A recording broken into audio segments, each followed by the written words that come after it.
আজকে আমি বাড়িতে বানাবো কাবরাঙ্গা পিঠা। তার জন্য এখানে আমি 1.5 কাপ ময়দা নিয়েছি। আর তারপরে দিয়ে দেব সাদা তেল, আর 1 চিমটি দেব লবণ। এখন ভালো করে হাত দিয়ে মেখে নেব। আর দেখতে পাচ্ছ আমার ভালো করে আটাটা মাখা হয়ে গেছে। এখন আটাটা সরিয়ে রেখে একটা ডিম ফেটে নেব। ডিমের সাদা অংশটা আর কুসুমটা আলাদা করে নেব। সাদা অংশটা বের করে নিলাম, আর কুসুমের মধ্যে হালকা একটু জল দিয়ে, মানে অল্প একটু জল দিয়ে ভালো করে খুলে রাখবো।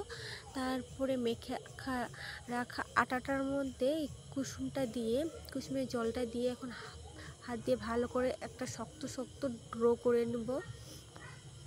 তারপর 10 মিনিটের জন্য ঢেকে রাখবো। 10 মিনিট হয়ে গেছে। এখন বড় আকারের একটা রুটি বেলে নেব। তার জন্য হালকা একটু ময়দা ছড়িয়ে দিলাম, আর এখন হাত দিয়ে ভালো করে একটা বিশাল আকারের রুটি করে নেব।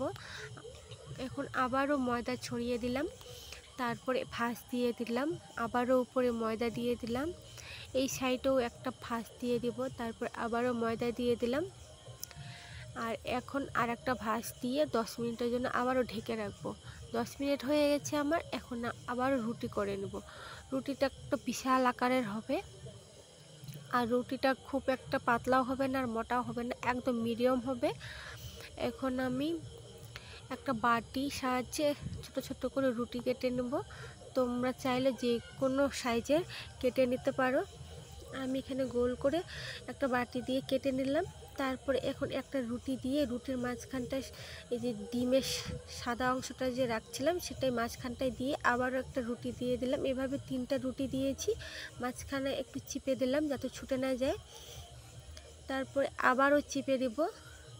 তারপরে একটা দূরবীন দিয়ে, দূরবীন মানে যে কোনো একটা কাঠির সাহায্যে এভাবে একটু চিপে দিতে হবে যাতে খুলে না যায়।